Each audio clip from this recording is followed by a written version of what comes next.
Bem, pessoal, boa tarde. Boa tarde a todos, né? A gente está aqui de volta depois da parte da manhã que nós tivemos a minha palestra do Dr. Paulo sobre compulsão por comida e obesidade, né? Então, assim, lembrando que esse evento nosso, esse ciclo de palestras sobre as dependências, de modo geral, né, no cenário contemporâneo, né, drogas e outras dependências no cenário contemporâneo, ele faz parte do curso de especialização, né, de atividades relacionadas ao curso de especialização em dependência química da PUC-Rio. É organizada pelo CCE, né, Coordenação dos Cursos de Extensão, e pelo NAAD, né, pelo Núcleo Acadêmico de Álcool e Drogas do Departamento de Psicologia da PUC. Né? Assim, nós temos aqui duas professoras do curso de especialização. Né? Nós temos a professora Alessandra Dio, que é a nova aquisição nossa, assim, a nossa novata, a Alessandra Dio, a veterana novata, né? Que vai iniciar as atividades conosco. Né? A gente está bem feliz com a presença dela aí, que é uma pessoa bastante importante na área de dependência. Né? A professora Luísa também, que já é nossa colaboradora e também é membro do NAAD. Né? Vou passar a palavra para o Rodrigo, que ele vai dar alguns avisos aqui da PUC. Né? Boa tarde, Rodrigo do CCE. Então, só para avisar que essa reunião está sendo gravada, tá? Quem não quiser aparecer, por favor, feche a câmera. E que lá para umas 2h45 eu vou postar um link aqui para quem quiser o certificado, tá? É um link, é um formuláriozinho rapidinho para preencher, só para garantir o certificado, tá bom? Só isso. Ok, obrigado, Rodrigo. Então, pessoal, o tema do nosso debate aí de hoje, né? É a mulher e as dependências comportamentais. Né? Então, vou começar com a professora Alessandra Dio. A professora Alessandra Dio, ela é psiquiatra, mestre e doutora pela Unifesp, vice-presidente atual da ABAD, né? E agora é professora do curso de pós-graduação em dependência química da PUC-Rio. Então, a palavra está contigo, Alessandra. Obrigada, Marco. Eu queria inicialmente agradecer essa oportunidade, né, de estar falando com vocês de um tema que eu gosto muito e agradecer também aos professores, né, e à coordenação desse evento. Então, sem a gente perder muito tempo, porque nosso tempo corre, temos muitas coisas para conversar, eu e a Luísa, então, vamos dividir essa temática, né, que é mulheres e dependência comportamental. A primeira coisa que veio à nossa cabeça é que esse fenômeno de aumento de consumo entre substância entre as mulheres é algo que a gente tem percebido não só na prática clínica, como em muitos estudos. E por que isso tem acontecido? Eis a questão, né? Historicamente, sempre os homens foram aqueles que apareciam mais no cenário desse consumo de álcool e drogas. E frequentemente tem sido atribuído, né, a mudança do papel social da mulher na sociedade como um dos fatores para esse aumento de consumo. Mas eu acho que é muito ingênuo achar que é somente isso, assim, que a mudança do papel e a ocupação de diversos áreas de trabalho e demandas que as mulheres estão tendo na atualidade possa justificar esse aumento, né? Porque se a gente for pensar, né, existe um mercado de drogas, e aí drogas listas e ilícitas, que há muito tempo vem focando mulheres e as jovens, adolescentes, como um alvo bastante promissor de consumo de substâncias. Vamos começar falando um pouco da epidemiologia, né? Do beber em binge, por exemplo, entre mulheres. Eu trouxe os dados do segundo levantamento nacional de álcool e drogas, do LENAD, que é da Unifesp, mostrando claramente que de um ano de 2006 para outra curva de 2012, houve um aumento de 36% dessa forma de beber, que é um bebê muito em curto espaço de tempo, e a gente, na pesquisa, fala que é 4 doses para as mulheres, 5 doses para homens, num espaço de 2 horas, e isso, então, corresponde ao beber em binge. Já para a dependência, de uma onda para outra, a dependência em mulheres, ela aumentou ligeiramente. Essa medida não foi estatisticamente significativa, os homens seguem tendo um maior padrão de dependência, em torno de 10% no último ano, e as mulheres em torno de quase 4% do bebê. E o que acontece, que é o risco, basicamente, né, da gente beber, mulheres que bebem, consomem binge ou têm um padrão de dependência, entre outras coisas, a gente sempre está preocupado com a mulher que bebe durante a gestação e essas gravidezes que têm sido expostas ao uso e o consumo de álcool. No Brasil, nós temos alguns pioneiros que vêm pesquisando isso, mas ainda o enfoque que as políticas públicas dão para essa temática do beber durante a gestação é ainda muito pequeno. Se a gente for pensar, vamos transformar em números, os dados americanos, fala que 731 mil mulheres nos Estados Unidos tiveram uma criança exposta ao álcool. 481 mulheres tiveram, então, um recém-nascido com exposição ao álcool. E a gente sabe que o maior risco disso tudo é o desenvolvimento dessa síndrome alcoólica fetal, que cursa com uma série de alterações morfológicas e, com certeza, essa criança vai necessitar de um apoio extremamente grande. Eu escrevi um artigo recentemente que falava, comparando, né, a SAF com os investimentos que a gente faz para Zika vírus, né? E comparativamente, né, não numericamente talvez, mas pensando no grau de investimento que uma criança com SAF necessita, é semelhante ao que nós temos hoje com as crianças que desenvolvem, né, a Zika vírus. E, infelizmente, no nosso país a gente não tem visto isso. Outro fenômeno, né, relacionado ao gênero aí é também com relação à maconha. O segundo levantamento do Lenad, de 2012, separou por gênero, e eu não sei qual foi a onda de 2006 para 2012. Mostra que esse consumo de maconha é em torno de 0,5 no último ano entre as mulheres, 2,8 entre o uso na vida, ou seja, os homens usam cerca de quase 3 vezes mais que as mulheres, mas mostrando aí que esse uso não é tão baixo assim quanto se podia imaginar.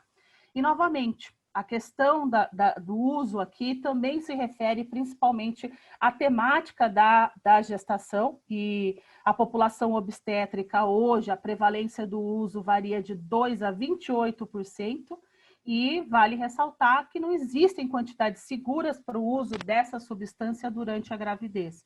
E quais seriam os riscos, né? Tanto na gestação quanto na lactação?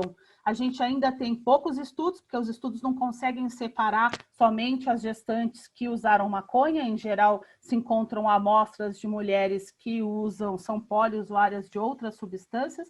Então, muitas vezes é difícil atribuir aquele achado à maconha especificamente, mas alguns estudos já sinalizam algumas alterações que faz a gente pensar, principalmente com relação a baixo peso ao nascer, tem sido consistente em alguns estudos mostrando isso, o bebezinho nascer com maior sedação, letargia, e isso acaba fazendo com que haja uma baixa aceitação, né, do alimento e a capacidade dele de sugar o peito da mãe, e obviamente que isso vai impactar na qualidade da lactação.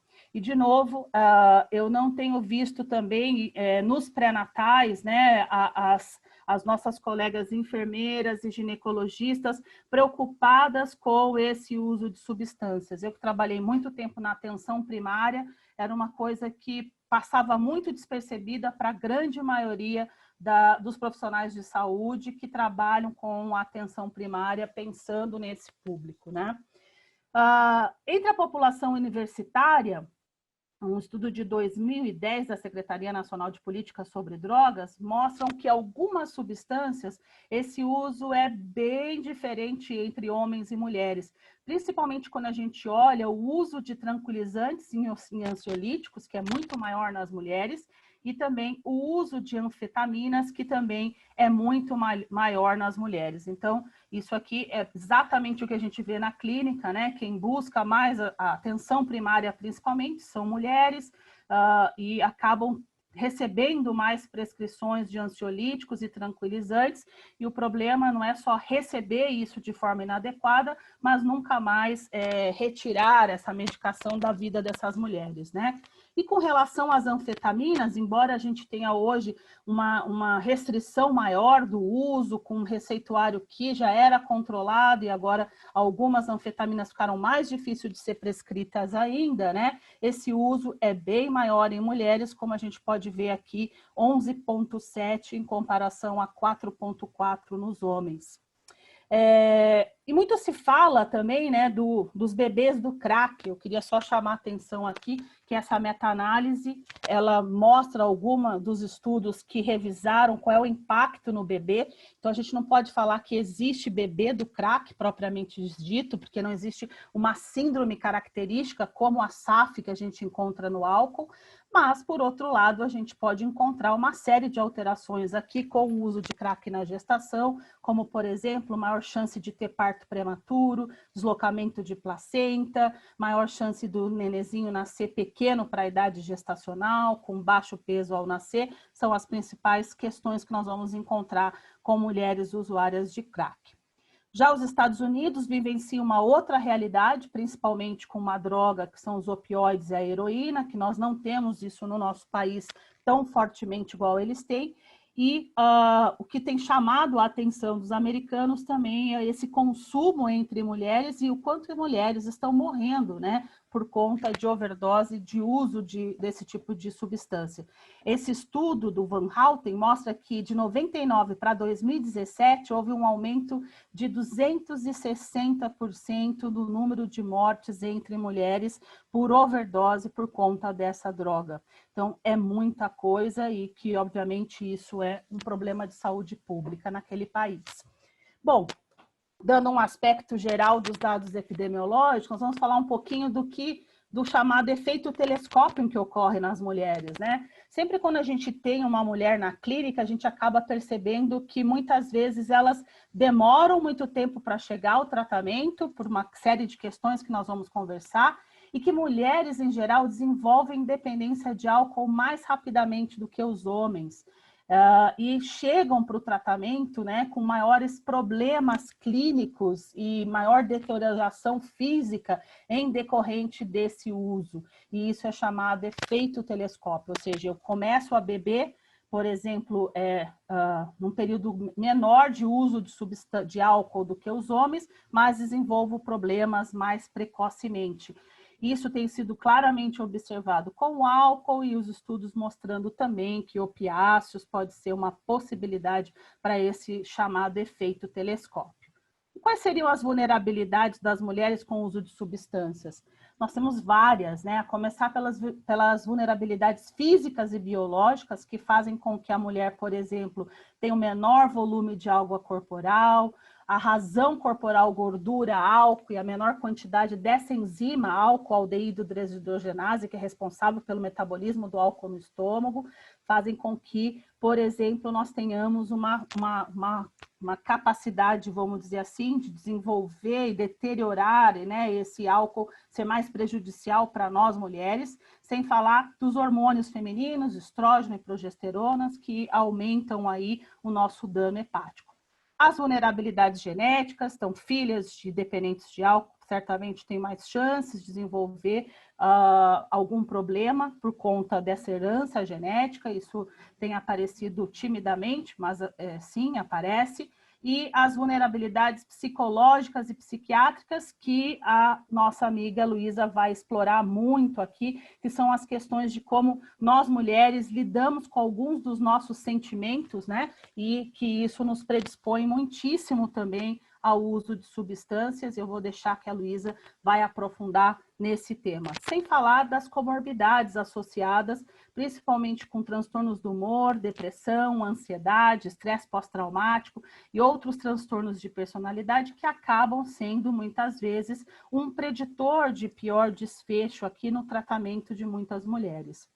Também temos vulnerabilidades sociais e culturais, né, que fazem com que nós mulheres, muitas vezes, com medo, né, de perder nossos filhos, fazemos segredos com esse uso de substância, Estamos em situações, muitas vezes, de vulnerabilidade dentro do nosso ambiente doméstico, sofrendo violência doméstica, e isso é uma relação bastante estreita entre gênero, violência doméstica e uso de drogas, que faz com que muitas vezes, né, a gente não acesse os serviços e com poucos serviços especializados para nós mulheres. Sem falar dos aspectos relacionados à sexualidade, né, sobre efeito de álcool e outras substâncias. É muito difícil, por exemplo, negociar camisinha, pensar em fazer sexo protegido, e isso aumenta muitíssimo, né, as chances de infecções das mais diversas, pelo vírus HIV e outras, né? Nós temos observado um aumento exponencial de sífilis, né? A última estatística que eu vi era em torno de 300%, que foi o aumento de sífilis nos últimos anos.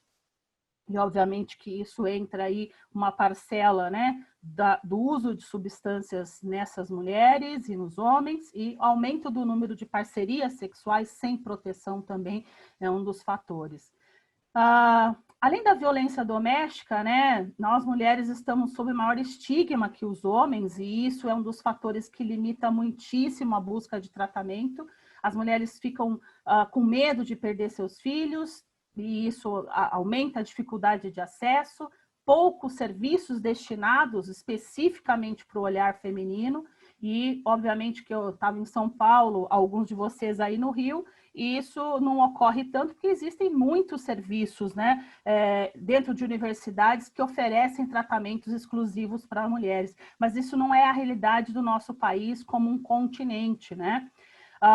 Além da violência doméstica, o que a gente tem observado também é uma maior vitimização dessas mulheres, que muitas vezes é uma vitimização que começa, às vezes, muito cedo na vida, né? E se repercute na escolha do seu parceiro e das suas parcerias afetivas e sexuais, que muitas vezes corroboram, né, para essa dependência emocional, essa ligação disfuncional com a sua parceria, aumentando, então, os problemas com o universo das drogas, né? Barreiras sistêmicas são as que mais limitam esse acesso, né? Mulheres, muitas vezes, têm consciência limitada das diferenças de gênero, fazem pouco conhecimento sobre o tratamento, o acesso, né? E acho que a disponibilidade de uma rede ampla de serviços, muitas vezes, é ineficiente na maioria dos lugares para atender todas essas demandas, né? Além da gente pensar que os cuidados centrados nas pacientes, né, que, por exemplo, grávida, vão precisar de uma série de questões, um serviço único talvez não dê conta, né, de lidar com todas as questões de pré-natal e depois do cuidado com o recém-nascido.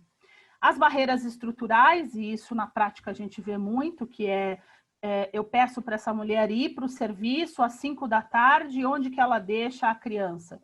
E, infelizmente, eu já vi colegas que falam, eu não vou atender você se você trouxer seu filho aqui. Você tem que vir sem seu filho. Como é que é possível, né? Para muitas mulheres hoje, acessar o tratamento e ainda não ter onde deixar essa criança. Então, falta creche, escola, e os serviços também, muitas vezes, não dão conta, né, de criar dispositivos para que a mãe possa passar na consulta e a criança ficar lá sobre o olhar de uma enfermeira, o olhar da nossa secretária, muitas vezes, né? Muitas rigidez na regra dos programas, que é o que eu estou falando aqui, né? E tem a ver, muitas vezes, com também estrutural, que é ambientes que são mistos, né? E com homens, e o que dificulta muitíssimo, às vezes, eu poder ali partilhar ou abrir as questões de violência doméstica, de estupro, e de como, às vezes, eu penso ser uma péssima mãe, porque eu estou bebendo e não estou cuidando das crianças, e tudo isso impacta nessa barreira estrutural para acesso ao tratamento. A gente também tem barreiras socioculturais, que a gente vê muito na prática a falta de suporte da família ou da parceria. Então, uma das coisas, quando quem atende homens dependentes químicos, vê sempre que eles vêm trazidos, né, por uma esposa, por uma mãe, que estão ali com eles até o fim. E, em geral, as mulheres chegam ao tratamento muitas vezes sem esse suporte, tanto da sua família quanto da sua parceria, que muitas vezes pode ser usuário de substâncias também, né?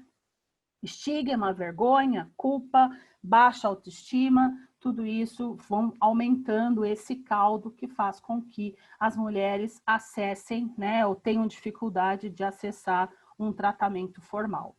E quais seriam as principais recomendações, tanto para a gente pensar em prevenção, tratamento e políticas públicas, quando a gente foca, né, nas mulheres? A primeira questão, óbvio, que a prevenção deve vir antes, né, e a educação, tanto infantil quanto fundamental, com um olhar voltado para as meninas.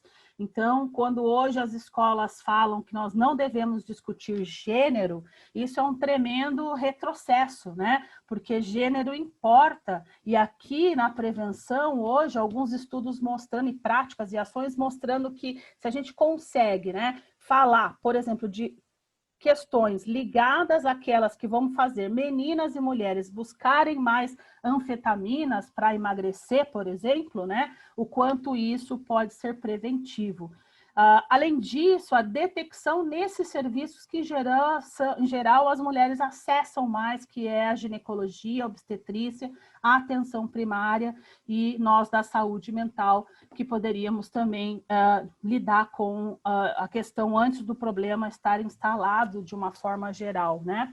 Para a mulher, a atenção não só à saúde, não só à dependência química, como à saúde mental. Então, a gente pensar que existem comorbidades psiquiátricas e é tão importante a gente olhar para essas comorbidades e tratá-las adequadamente, porque muitas vezes uma depressão pode estar a serviço do consumo de álcool ou vice-versa.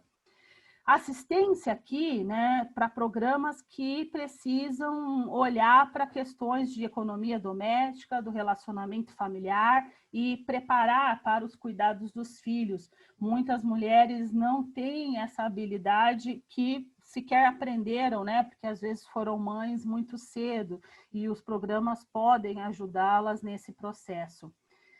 Outros recursos são necessários, né? Desde assistência jurídica, por exemplo, e eu pude trabalhar num serviço que tinha uma assistência voltada à violência doméstica, né? Então, se chama Casa Sofia, que era praticamente co-irmão aí do CAPS Álcool e Drogas lá do Jardim Ângela, e foi uma escola para mim, na verdade, trabalhar com mulheres vítimas de violência doméstica e, obviamente, muitas delas tinham o parceiro que era usuário, ou então as próprias, né? E como isso fazia diferença para a vida dessas mulheres, né?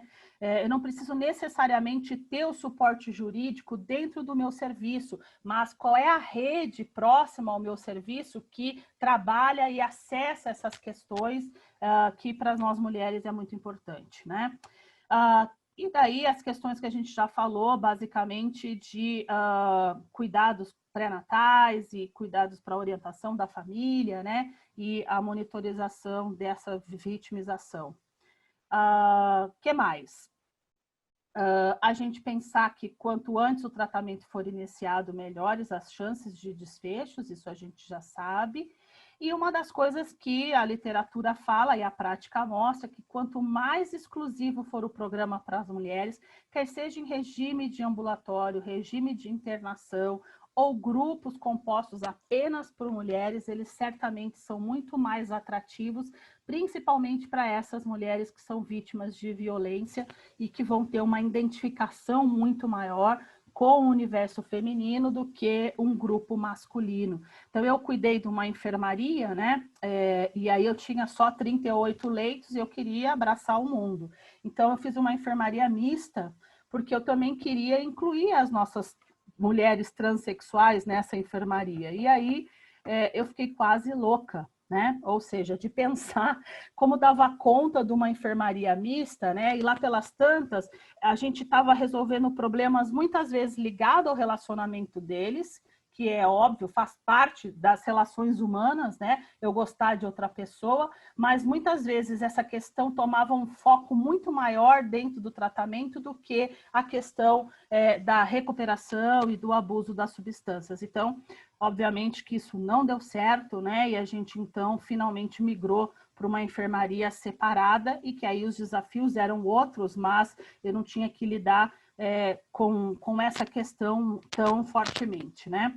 Então, quanto mais específico também for o desenho para o público feminino, melhores os resultados. O que é que a gente quer dizer com programa específico? Coisas que são do universo feminino, não só nas terapêuticas, como na terapia ocupacional, como nas questões que eu, na minha programação, coisas que nós mulheres nos interessamos, né? E isso tem a ver com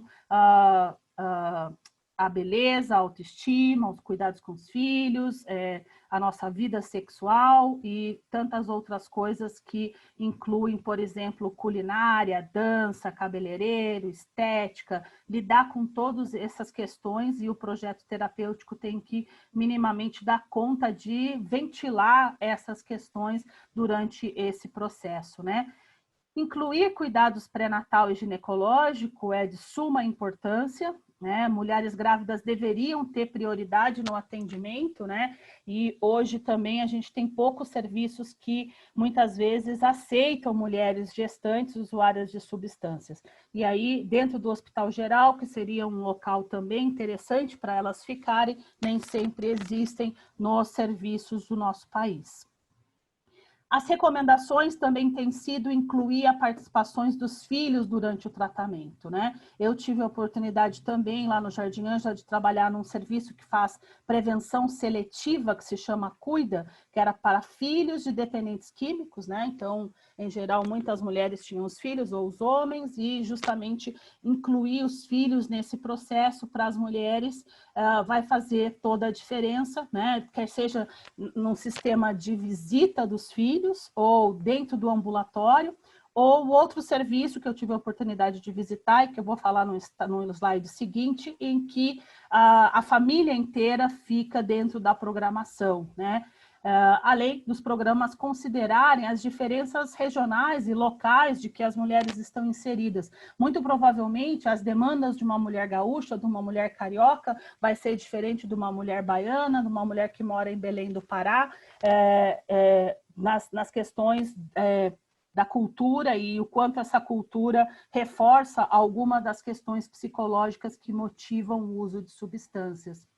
Eu tive a oportunidade, então, de ir com esse senhor que se chama Bob Reynolds. Ele vinha muito à BEAD durante algum tempo e ele participa de um programa que chama Pacific Institute, em Berkeley. E um dos programas, né, a cidade inteira, Salinas, faz uma intervenção comunitária, e lá tinha, então, um dos serviços que se chama Pueblo del Mar Family Recovery Community.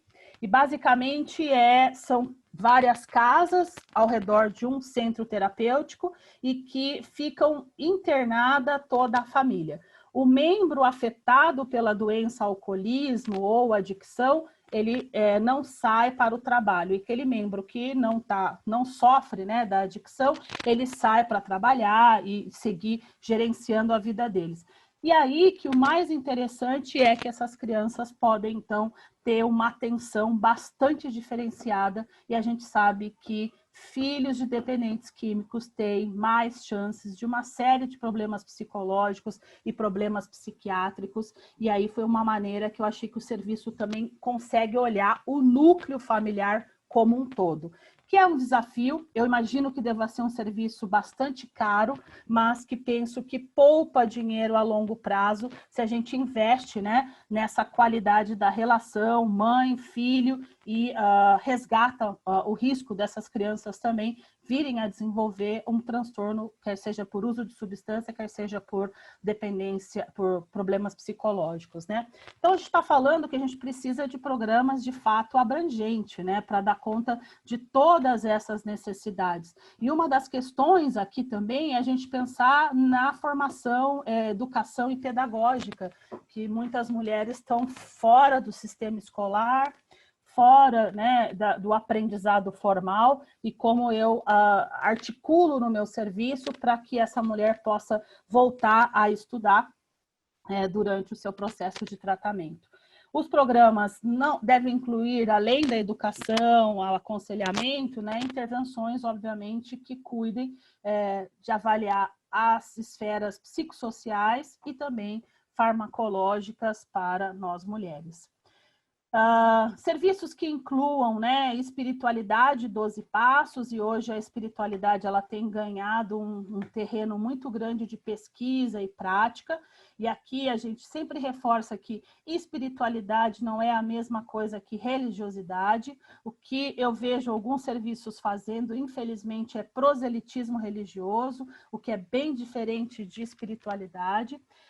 E espiritualidade, que está muito ligado também ao programa dos 12 passos, caminham às vezes juntas, ou podem caminhar juntas como caminham, extrema importância também a gente incentivar, né? E hoje a gente tem falado até de formações diferenciadas dentro das escolas de psicologia e psiquiatria, para esse médico, esse psicólogo, esse terapeuta saber como que eu lido com a religião e a espiritualidade do outro, respeito ela e incluo ela de uma forma afirmativa dentro desse tratamento para dependência química.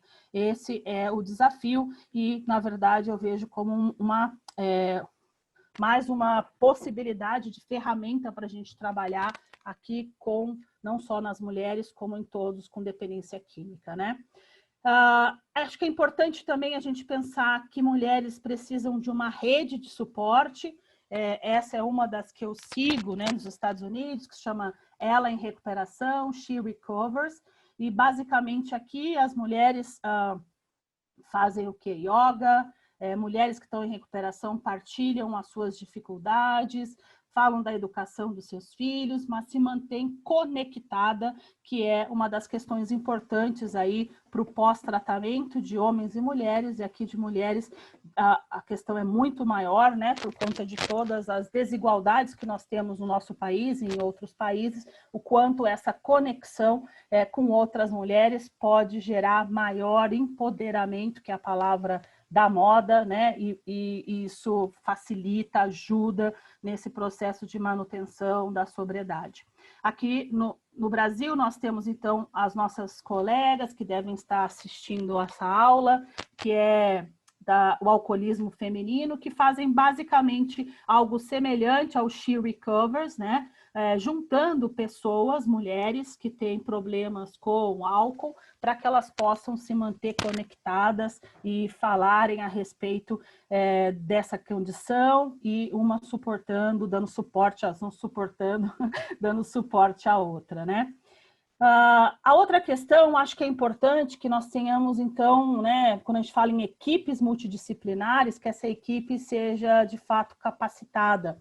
E essa era a minha equipe lá, quando eu comecei na enfermaria mista, e depois a gente migrou para uma enfermaria feminina.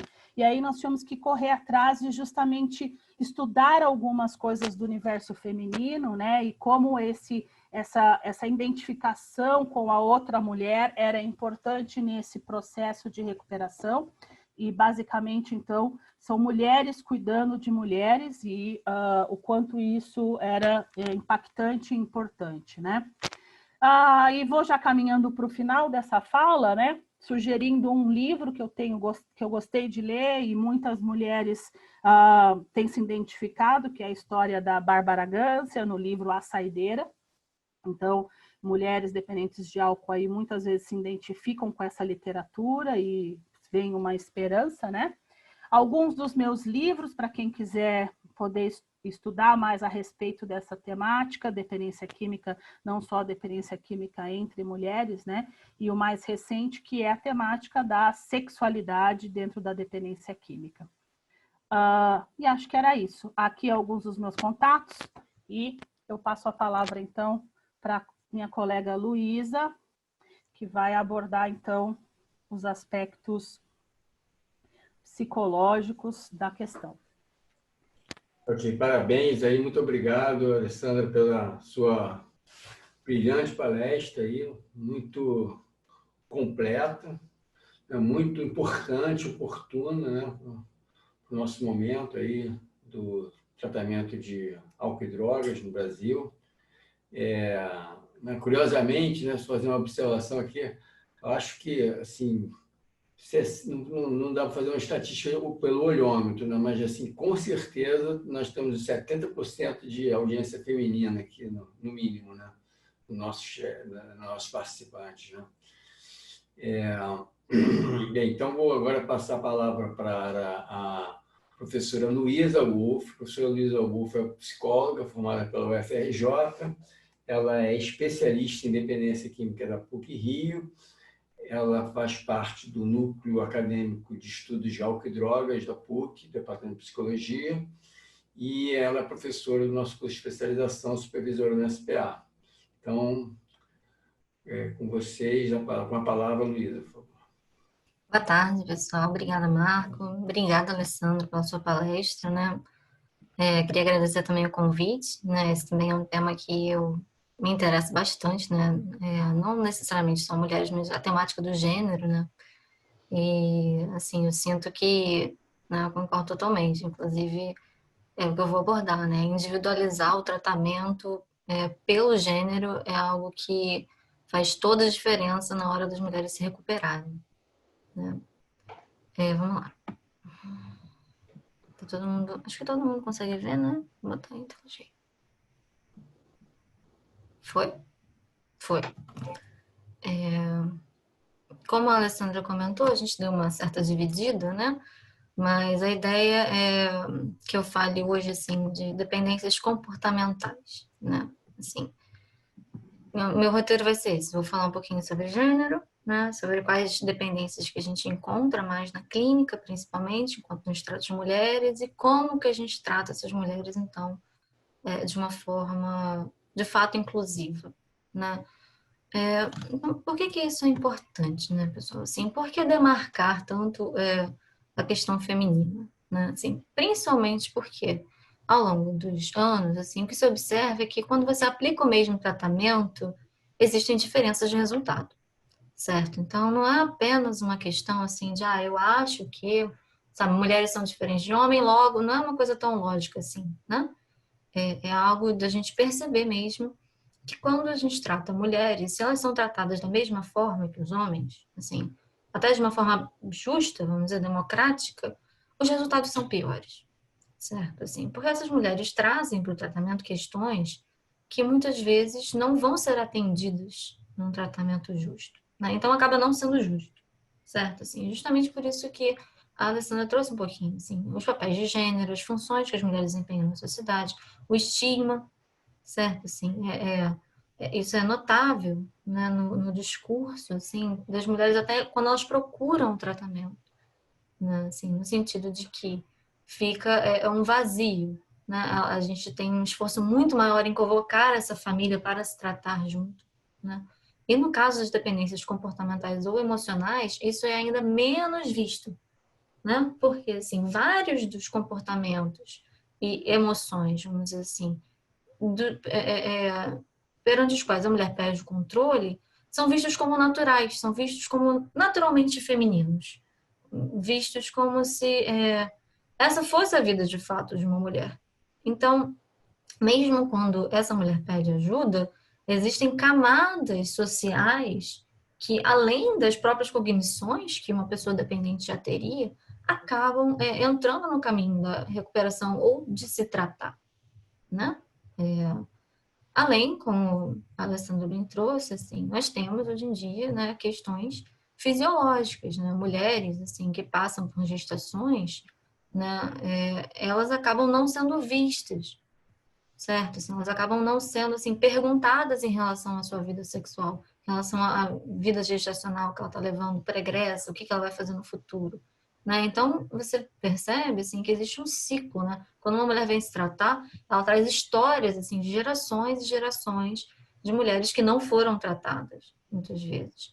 Então, ela também não consegue olhar para ao redor e ver assim, eu tenho um modelo, eu tenho alguém, não, né? Porque outras mulheres saudáveis não estão falando sobre isso e as mulheres que as tratam, ou os homens que as tratam, também não olham para isso. Então fica um invisível que ao mesmo tempo se faz muito presente, né? Eu também acho assim, queria só fazer uma pequena ressalva, né? Que quando a gente está falando de mulheres aqui, infelizmente as estatísticas que a gente tem são majoritariamente de mulheres cis, né? Ou seja, mulheres trans, né?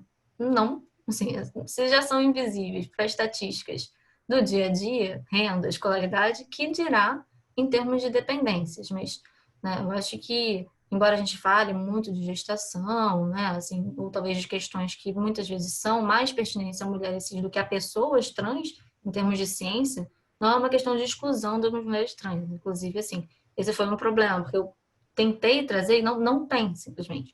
Por outro lado, em termos de evidência clínica, e se a gente troca com os nossos, né, assim, com os nossos colegas, é óbvio que mulheres trans sofrem muito, certo? Ao buscar tratamento para dependências. Então, assim, só para a gente, né, ter esse refinamento aqui, a gente está se referindo, infelizmente, a uma limitação científica de dados, né? Que também, por outro lado, é válida, né? Porque recentemente também que mulheres cis têm sido vistas em termos de dependência, assim. E algo que também eu sinto que a gente pode incluir, né? É justamente essa questão do curso de vida, né? Assim, muitas vezes dependências, embora em termos de dependência química, isso até aparece um pouco antes, em termos de dependência emocional, a questão só é vista ou só é trazida, ou a mulher ou a família só pede ajuda muito tarde, né? Porque durante um período é naturalizado que uma mulher sofra com determinadas questões comportamentais ou emocionais, tipo buscar um casamento, né? Heterossexual principalmente, buscar um parceiro, ter filhos, cuidar das suas crianças, né? É natural, assim. Então, embora a pessoa às vezes até esteja sofrendo e veja que não está batendo muito bem nem com a experiência dos pares dela, ela fica, mas não é isso que eu tenho que viver agora, nessa minha idade? Eu acho que sim. E o que a gente percebe, então, é que a pessoa também chega num nível de disfunção muito grande em termos emocionais, certo? Assim, as mulheres que procuram a clínica com uma idade assim mais avançada, elas estão muito incapazes, é muito conflito que elas vivem, elas têm outras dependências comportamentais, emocionais que também tornam assim, o cérebro dela muito, assim, precisando de muito mais tratamento do que, né, se ela chegasse mais cedo. Então, a gente ainda não tem muito esse efeito telescópio em termos de dependência comportamental e emocional, né? Então, as dependências que eu vou tratar aqui, basicamente, né, assim, vão ser essas, certo? Assim, por quê? Primeiro esclarecendo que dependência, assim, a gente está dividindo, né, dependência química, dependência emocional, dependência comportamental, mas assim, gente, né, eu gosto muito de falar que o cérebro é um só, certo? Assim, então, o que vocês vão ver, na verdade, toda hora, vocês vão encontrar estatísticas se referindo, né, a outros transtornos, certo? Assim, as comorbidades, elas são reais, né? E a gente divide mais por uma questão realmente didática, né? Dependência química, comportamental, emocional. Porque, assim, na verdade, tudo mexe com os nossos comportamentos, com as nossas emoções e, por conseguinte, se a gente ainda fala de compulsão alimentar, por exemplo, vai mexer com, né, questões químicas, né, metabólicas, certo? Quem assistiu as palestras de hoje de manhã já deve estar bem antenado a isso, né? Em termos de busca clínica, essas são as compulsões que as mulheres trazem. Então, por exemplo, elas não trazem tanto jogo patológico, embora exista, né? Lógico. Eu tive que, infelizmente, reduzir, porque, né, eu estava até comentando com a Alessandra e com o Marco, isso seria um semestre de aula, a gente fosse falar de como as mulheres participam, né, ou são vistas em cada dependência. Assim, existe uma miríade de compulsões comportamentais e emocionais, né? E eu tive que, infelizmente, reduzir. Então, o que as mulheres mais trazem? A compulsão por compras, ou então dívidas, né? Eles trazem dívidas. E trazem muito fortemente compulsão alimentar. Até por questões sociais, certo? E, além disso, em termos de dependência emocional, existe uma prevalência grande de codependência, né? Que eu vou entrar um pouquinho mais, e de dependência sexoafetiva, embora com padrões bastante diferentes do resto da população. Não sei se eu estou falando muito rápido, mas bem, por favor, qualquer coisa, né? Vou começar assim falando de compulsão por compras. Por quê? Como a gente tem percebido, né? É um comportamento que muitas vezes chama a atenção da família. Então, essa mulher também vem, assim, cutucada, né? Senão, olha só, tá incômodo isso, porque você está criando uma dívida, você não está em casa, você não está cumprindo com determinados papéis, né? E assim, na verdade, 6% da população, né, pode ser diagnosticado com compulsão por compras, é uma parcela significativa em termos de saúde mental. Mas, ao mesmo tempo, não existe assim, uma diferença expressiva entre gêneros. Mas aí, sim, as mulheres costumam buscar ajuda. E costumam ver esse problema mais nelas mesmas, né? Assim, o que a gente vê também é que a compulsão por compras, ela tem um componente emocional. Então, como eu falei, embora a gente esteja tratando aqui, né, agora, de um comportamento, né, claramente esse comportamento aparece para assim, dar vazão a algo interno, né? A algum sentimento desconfortável, um pensamento desconfortável, né? Que é aliviado pelo ritual de comprar ou de gastar dinheiro. Mas, ao mesmo tempo, não é tão aliviado assim, mesmo, porque, assim, essas pessoas, claramente, têm outras questões. Elas estão deprimidas, elas estão ansiosas, elas estão comendo compulsivamente ou deixando de comer de forma patológica, né? E, muitas vezes, elas também têm transtorno por uso de substância, né? O que já coloca em risco, né, como a Alessandra bem trouxe, de 1000 outros problemas. Então, vamos pensar, né? Uma mulher, ela é adicta de álcool. Além disso, ela tem todo o seu papel social para lidar e ela tem dívidas para pagar. Certo? Assim, olha a camada de problema que essa pessoa vai ter. E se a gente não vê tudo isso, a gente vai estar deixando essa pessoa desprotegida em alguma área. Certo? Assim, se a gente finge que ela não tem depressão, por exemplo, né, que ela não compra, que ela está comprando simplesmente porque é legal, né? Sim, porque ela diz que é legal, né? Como que a gente vai estar lidando com isso? Certo? A gente vai estar, na verdade, colocando a responsabilidade na mão de uma mulher que não está capaz, muitas vezes, de dizer, não, tá, alguém me para, alguém tira o cartão de crédito de mim, porque eu preciso de ajuda. Né? Então, assim, quais são os sintomas? Né? Como é que a gente diagnosticaria? Assim, basicamente, uma preocupação, uma dedicação excessiva, compras e gastos. Né? Como eu falei, assim, o alívio de um estado emocional negativo, ou seja, a pessoa ela sente que ela está muito mal e que só uma compra ou um gasto vai aliviar isso, certo? Assim, é algo que é um comportamento restrito, certo? Assim, porque uma pessoa que não tem compulsão, ela vai pensar em várias outras saídas. Essa comprar até pode ser uma delas, certo? Assim, mas não é necessariamente assim, a única saída. Né? E para pessoas que têm essa questão, muitas vezes é a única saída. Além disso, sim, né, uma coisa que o que caracteriza, na verdade, uma exceção, né, quando a gente fala de preocupação e dedicação excessiva, preocupação excessiva com o que comprar, né, essa euforia, a gente está falando de um processo adictivo, né, e a gente está falando de um processo obsessivo, essa pessoa não para de pensar, né, e, inclusive ela se sente angustiada de não conseguir parar de pensar, assim. E alguns dados que eu achei muito interessantes, né, é que é o seguinte, existem fases, certo? Antes da pessoa comprar, ou seja, existe um ritual para a compra, né? Não é algo que é simplesmente assim, me deu na telha comprar alguma coisa. Não é necessariamente compra de impulso, certo? Assim, que a gente tem na mídia essa ideia de que a pessoa, deu para comprar e gastou muito dinheiro. Não, existe uma preparação, existe a antecipação do prazer em ter esses itens, né? Existe, assim, uma preocupação em como que a pessoa vai sair, se ela vai se vestir, onde que ela vai, com quem que ela vai, né? Muitas vezes a pessoa tem vergonha também de ir com pessoas que não gastam como ela, então ela prefere ir sozinha, porque aí ela pode gastar em segredo, certo? Assim, além disso, né, principalmente quando se trata de mulheres, né, especificamente, assim, os itens não são caros, né? Então essa ideia midiática de que a pessoa, né, a mulher vai lá porque ela vai gastar, sei lá, 20 mil reais numa bolsa.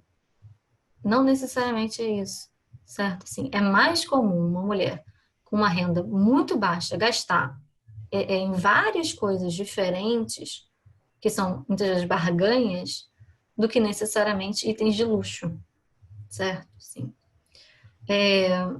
Além disso, existe assim uma ameaça, um sentimento assim de disforia, né, de desconforto, de angústia intenso, quando existe a possibilidade de ser privado de comprar ou de gastar dinheiro, né? Esse é um ponto muito importante, assim. Então, a mulher, ela se restringe a ponto de, muitas vezes, ela não fazer determinados eventos ou comportamentos, ou o que quer que seja, por exemplo, viajar, se ela não pode, assim, se ela não vai ter esse programa em mente, certo? E isso a gente poderia, por exemplo, colocar na conta, né? Para usar até uma expressão ruim, assim, colocar na conta do mundo materialista. Ah, mas as pessoas estão assim, né? As pessoas hoje em dia perderam o prazer de viver algo só por viver. Sim, é verdade, mas assim, quando a gente fala de compulsões, a gente não está falando assim, das pessoas que fazem isso e vivem as suas vidas ok, na média. Não, a gente está falando de pessoas que começam a se dizer não e só sentir prazer, ou quase exclusivamente sentir prazer, com base em um comportamento, né? Ou seja, isso traz um prejuízo enorme nas relações, né? Porque, não, mas se não vai ter um lugar para eu comprar, ou se eu não vou ter o que comprar lá, eu não vou, né? Se alguém não vai me deixar comprar, se a pessoa que vai comigo vai ficar me regulando, eu não vou, né? Essa pessoa vai se tornar uma pessoa isolada, certo?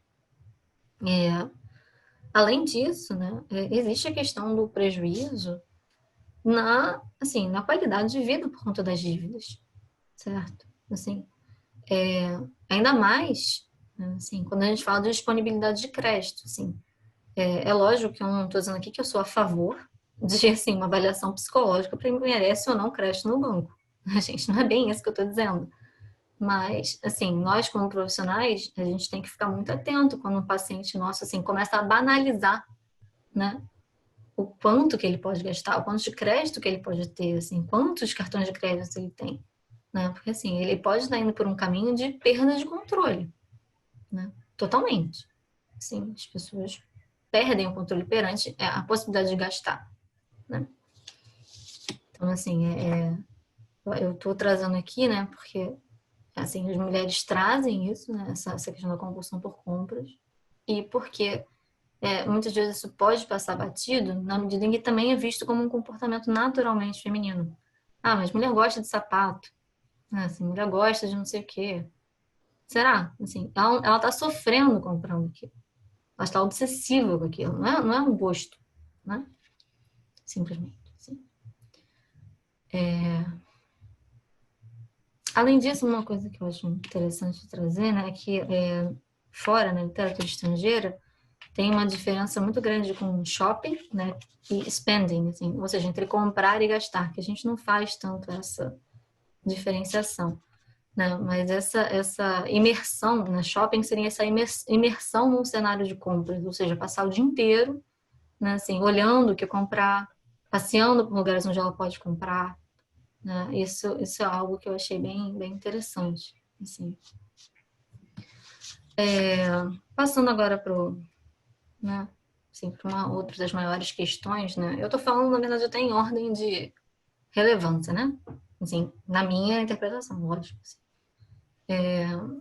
Compulsão alimentar, né? Ou, no caso que eu procurei, assim, basicamente, food addiction, né? Que é o termo, assim, mais atual. Ou seja, literalmente, né? Uma tradução literal e superficial, é adicção por comida, né? Por que isso é importante? Assim? Por que as mulheres trazem tanto isso? Assim, primeiro, porque assim, 9,5% a 12% da população feminina relata perda de controle, né, em relação a comer. Assim, então, provavelmente, se vocês olharem ao seu redor, pelo menos uma mulher vai relatar isso. Assim, e com uma experiência de sofrimento. Né? Lógico, isso oscila. Nem sempre a pessoa relata que ela perdeu o controle como uma coisa negativa. Mas, né, eu confio que a gente está aqui para aprender justamente a ter essa diferenciação, né, mais crítica. Então, assim, como que as mulheres trazem isso? Muitas vezes elas não trazem que elas estão comendo em excesso. Elas não falam assim, não, eu como muito o dia inteiro. Não é bem isso. Assim, mas elas falam assim, não, quando eu como, por exemplo, de madrugada, eu não paro, né? Não paro de comer, certo? Assim, eu tenho uma paciente, né, que ela me relatou o seguinte, até essa semana, assim, Luísa, a questão é que eu acho que comer em casa de madrugada, certo? Assim, eu acho, eu dou um jeito, entende? Porque eu tava assim, não, vamos tentar não comprar. Ela, não, mas eu faço alguma coisa de madrugada. Então, você vê, o sono dela tá totalmente prejudicado e ela não se vê capaz, muitas vezes, de interromper isso, de falar, não, eu vou ficar na minha cama, porque ela fica muito angustiada. Né? Lógico, até por isso que ela está se tratando. Né? Eventualmente ela será capaz. Mas, assim, em comparação, né, com os homens que já falam assim, não, eu como muito mesmo. Inclusive, é uma marca, né? Assim, muitas vezes de virilidade em determinados grupos culturais, a quantidade de comida que aquela pessoa ingere. E as mulheres não. Então, se a gente não tem esse olhar, a gente vai falar assim, não, mas você tá magra, você tá dentro do seu peso. De vez em quando todo mundo perde a linha, né? Assim, será? Essa pessoa ela não tá dizendo que de vez em quando ela perde a linha, ela tá dizendo que ela não controla quando ela perde a linha.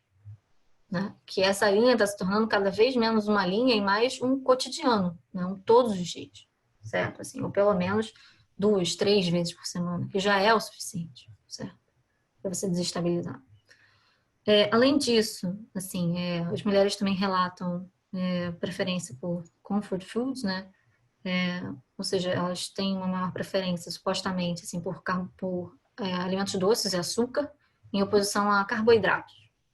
Certo? É lógico que isso não é uma regra, mas, assim, isso é algo a se ficar atento, né? Assim, e muitas vezes a recaída numa compulsão alimentar começa pelo doce e depois se espalha para outras comidas que a pessoa está tentando evitar ou tentando controlar. Então, é algo a se ficar atento, né? Assim, não, se a pessoa, se ela comer uma pizza, é lógico que isso pode mexer, né, com a compulsão alimentar dela. Não vou dizer que não, né? Porque, como eu falei, o cérebro é um só. Mas, muitas vezes, quando ela está no momento de assim, repensar, né, as mulheres relatam que a recaída começa por uma barra de chocolate, por um pudim, por um sorvete e degringola, né? Toda uma questão, assim. Além disso, né, os relatos das mulheres são extremamente vinculados a tendências de alimentação emocional. Ou seja, né, como a gente estava falando, nada é muito separado uma coisa da outra. Mas as mulheres relatam que elas comem para aliviar uma angústia. Né? Elas comem porque elas estão preocupadas com algo. Elas comem para preencher uma determinada pergunta. Certo? Elas não comem necessariamente assim por um hábito, né? Porque é assim que elas comem mesmo. Né? Não, elas têm consciência muitas vezes de que elas comem porque elas não estão se sentindo bem com elas mesmas. Né? E a questão da compulsão alimentar, né? Vou passar aqui para os critérios, assim, né? Assim, a questão é justamente essa, porque a imagem, novamente entra a imagem, né? Eu estou falando muito de imagem porque justamente mulheres têm uma questão forte com as suas imagens, certo? Então, se elas não se veem numa imagem, elas também não vão acreditar que elas são aquela imagem, certo? Então, se elas acham que compulsão alimentar é estar acima do peso, elas não vão admitir que estão acima do peso, muitas vezes, que estão, assim, adictas por comida, né? Assim, e se a gente olhar os critérios diagnósticos, gente, assim, né, vocês podem ler com calma, mas, assim, não está o peso aí. Eu não estou negando que, eventualmente, né, conforme vai se cronificando a adicção por comida, não exista um vínculo muito forte entre compulsão por comida e obesidade, ou ganho de peso. Isso é um fato, né? Até pelo tipo de alimento que as pessoas ingerem, né? Mas, assim, por outro lado, no caso das mulheres, né, você não vê tanto a conexão entre, assim, o ganho de peso e a comida que elas comem. Por quê? Né? Onde é que está a grande questão? Porque as mulheres compensam. Elas têm uma frequência muito maior de comportamentos compensatórios do que outras populações, certo? Assim, então, no dia seguinte, por exemplo, assim, eu comi de madrugada. Eu vou passar o dia inteiro sem comer, certo? Ou eu vou fazer muito exercício físico. Ou eu vou investir numa medicação para emagrecer. Ou eu vou, assim, comprar roupas que me façam parecer ficar mais magra. Ou eu vou compensar. Até para poder me permitir esses episódios. né? Então, assim, não, por que eu estou chamando a atenção disso? Porque essa ligação muito estrita com o peso, ela muitas vezes vai aparecer justamente quando a pessoa já está disfuncional. Não quando ela está sofrendo, porém funcional. Certo? Assim. Então, sabe? E essa sensação de perda de controle é que é algo que nós, terapeuticamente, podemos trabalhar. Porque, assim como comprar, né, comer são dois comportamentos que a gente não tem como se livrar, né? Assim, eventualmente, mesmo uma pessoa assim, que fique um ano sem comprar nada, eventualmente ela vai precisar assim, entrar em contato novamente com fazer uma compra no mercado para ela mesma, certo? Assim como uma pessoa que é compulsiva por comida, ela precisa continuar se alimentando até para se tratar. Então, assim, se a gente não olha para esses comportamentos compensatórios, tipo jejum prolongado, dietas, uso de laxante, assim, isso vai, assim, prejudicar a qualidade do tratamento. Porque, às vezes, não é só a questão que a pessoa come, né, em termos de terapia, né, que eu quero dizer, lógico. Então, chegamos agora ao que eu considero realmente, assim, o âmago da questão, talvez, né? Inclusive, meus alunos que estão aí já devem estar de saco cheio, assim, não sei. Mas, assim, o que acontece, né, pessoal? Assim, quando a gente pensa em adicção, na adicção, que eu quero dizer, dependência química, né, existem algumas estatísticas, né? Por exemplo, 10% da população que bebe terá problemas com álcool. Certo? Assim, essa é uma estatística quase histórica, já, que se repete em várias populações, várias culturas, né, vários países, etc. Assim. Então, assim, pelo que eu entendo, assim, nem todo mundo bebe, por outro lado. Né? Vamos colocar aqui 50%, 40% talvez da população mundial não beba. Então, a gente está lidando com 60%, e desses 60%, aí sim, 10%. Né? Só que não existe, melhor, é muito mais uma exceção do que uma regra, pessoas que se relacionam e têm emoções. Entende? Então, virtualmente, assim, 100% da população está sob risco de desenvolver dependência emocional. Né? Porque, vamos dizer, tá, ok, 95% da população se relaciona, seja com seus pais, que seja com seus irmãos, que seja com seus primos, seja com quem for. Né? Que seja com pessoas na rua. Né? Então, se a gente transpõe essa estatística, pelo menos 10% de todas as pessoas têm questões de relacionamento. Sim. E eu digo relacionamento no sentido, né, para simplificar, né, dependência emocional no sentido do outro ser a droga da pessoa, né, de comportamentos ligados a outras pessoas serem algo danoso, né, algo que a pessoa perde o controle, né, ou mental ou comportamental, certo? Sim. É por isso que eu quero, né, é isso que eu quero dizer quando eu falo de transposição no modelo de adicção, certo? Sim. Mas o que seria, né, de fato? A gente está tratando aqui de persistência em comportamento em padrão, desculpa, comportamental e cognitivo danoso na área sexual ou afetiva, né? Um foco excessivo, muitas vezes, no formato do relacionamento, né? Dificuldade de ficar sozinho ou sensação de ameaça com essa possibilidade, né? Então, assim, a pessoa ela se sente assim, angustiada, pensando que ela pode ficar sozinha, assim, sabe? Não pode. Como assim? Esse relacionamento vai terminar? Como assim? Eu vou... O que eu vou fazer na minha vida? Né? Assim, ou então, algo que é muito comum, né? Quando a gente começa a tratar assim, não, mas se eu tenho que me relacionar de uma forma diferente, melhor não me relacionar. Certo? É uma frase, assim, bem ligada ao prazer, né? Ou à obsessão, assim, ou aos comportamentos compulsivos ligados àquela área. Certo? Assim, porque, como a gente falou, pessoas que não são dependentes emocionais de forma patológica, né? Pensam em outras saídas para a própria vida. Primeiro que elas não pensam que elas vão ficar sozinhas para sempre, né? Elas entendem automaticamente que é um padrão, que é um momento para elas se cuidarem. Né? E elas também, assim, não se sentem ameaçadas, porque elas têm outras áreas da vida dela que trazem prazer. Né? Então, eu vou ficar sozinha, eu vou estudar, eu vou ter uma rotina de exercício, vou mudar minha alimentação, eu vou aprender uma coisa nova, eu vou, sabe, eu vou, sei lá, rever aquela amizade que eu não vejo há anos. Né? Mas uma pessoa que é dependente emocional, ou que, vamos dizer assim, tem codependência ou dependência sexoafetiva, ou os dois, ela vê isso como o fim da vida dela. Né?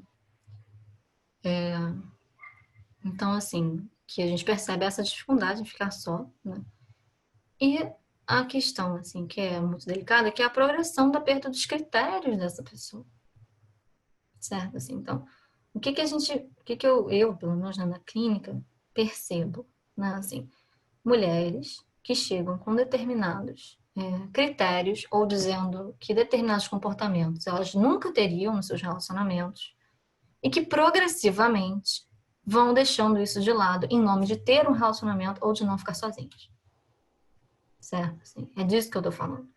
Né? A pessoa ela jura de pé junto que ela nunca vai fazer determinada coisa pelo outro. Na semana seguinte, ela volta na sessão e fala: mas eu fiz. Ele me pediu, ela me pediu e eu fiz. Né? E a pessoa está sofrendo, ela não pensou melhor e falou: legal, vou fazer isso que vai ser bom.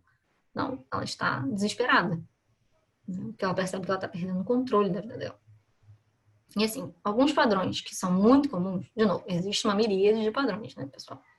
Mas os padrões que as mulheres apresentam são esses, assim, obsessão por parceiro único, né? Ou seja, mulher ou parceira única, né? Não precisa, assim, eu usei parceiro único, infelizmente, porque a nossa língua portuguesa, né, ela não é neutra em termos de gênero, mas não estou falando de exclusivamente relações heterossexuais de forma alguma, nem de relações familiares, assim, no sentido de nesse sentido de gênero também, né? Obsessão pelo pai, obsessão pela mãe, não, sim. Então, obsessão por ter um único relacionamento, né? Por aquela pessoa daquele único relacionamento. Flerte ou sedução, né? A pessoa é compulsiva, ela mantém, assim, um número maior de pessoas até do que ela gostaria e ela se sente na obrigação de manter uma imagem para esses contatos ou para esses flertes. Ela se sente na obrigação de ficar agradando, ela se sente na obrigação de ficar dando satisfação. Mas eu não saí com você porque eu tinha que fazer outra coisa. A pessoa nem perguntou. A pessoa não estava necessariamente interessada em saber. Né? Além disso, em termos de sedução, é algo que, sedução sexual, né? Isso é algo que mostra muita perda de critérios. Assim, e eu não estou falando de novo de critérios morais, né, pessoal? Eu estou falando dos critérios que a pessoa estabeleceu para ela viver bem. Ela abre mão. Né?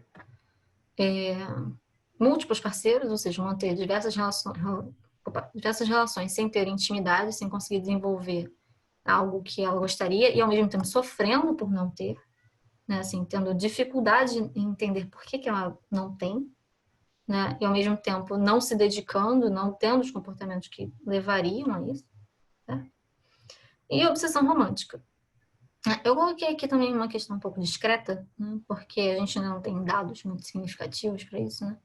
Mas que é o aumento de sexo anônimo online, né? Assim, tradicionalmente que eu digo, desde os estudos da década de 80, 90, assim, as mulheres não são muito presentes em termos de sexo anônimo, né? Sair com pessoas que elas não conhecem, ou pagar também por relações sexuais. Mas, assim, recentemente, existiu, ainda mais agora, né? Existiu uma tendência do aumento de sexo anônimo online, ou seja, existem sites em que você pode, assim, não vou dizer conhecer, né? Mas encontrar pessoas para ter relações sexuais virtuais. E nisso, existe uma margem de segurança, entre aspas, para mulheres, porque elas estão nas suas casas, mas, por outro lado, existe uma questão, assim, das imagens dela poderem vazar para o mundo inteiro. Né? E, assim, as mulheres estão vivendo as voltas, né? Com questões ligadas às suas dependências e com seus comportamentos sexuais sendo publicizados. Então, assim, não é incomum esse tipo de relato hoje em dia, né? Só para terminar, né? Sei que já está batendo aí meu tempo daqui a pouquinho, eu acho. Essa realmente eu acho que sendo bem sincera, assim, assim, o carro-chefe, né? Assim, quando a gente fala de tratamento de mulheres, principalmente de mulheres assim, que não vêm por demanda de dependência química, nós tratamos mulheres que têm questões de codependência. O que significa isso, assim? É uma perda de controle em relação ao comportamento de cuidado, agrado e justamente controle. Né? Controle do outro. Né? O cuidado não é com ela própria. O controle não é dela própria. O agrado não é ela própria. Né? É ao outro. Não, uma certa adicção pelo outro, assim, no sentido de que o outro muda o humor dessa mulher. Né? Essa mulher está com um dia dela normal, ela acordou bem, se alimentou, foi trabalhar, né? Cuidou do que ela tinha que cuidar. E quando ela recebe uma notícia de uma pessoa, pode ser uma namorada, pode ser um namorado, pode ser a mãe, pode ser o irmão, o dia dela acaba. E não necessariamente é uma notícia que acabaria com o dia de qualquer pessoa, não é isso. De novo, assim, a gente está falando de uma pessoa, assim, que, por exemplo, horas e horas e horas ela fica ali esperando uma mensagem. E quando vem a mensagem, ela não fica satisfeita com aquela mensagem, certo? Na verdade, ou ela fica eufórica, ou ela fica disfórica. Ela fica mal por ter demorado tanto, por ter recebido, e começa um conflito, certo? Assim.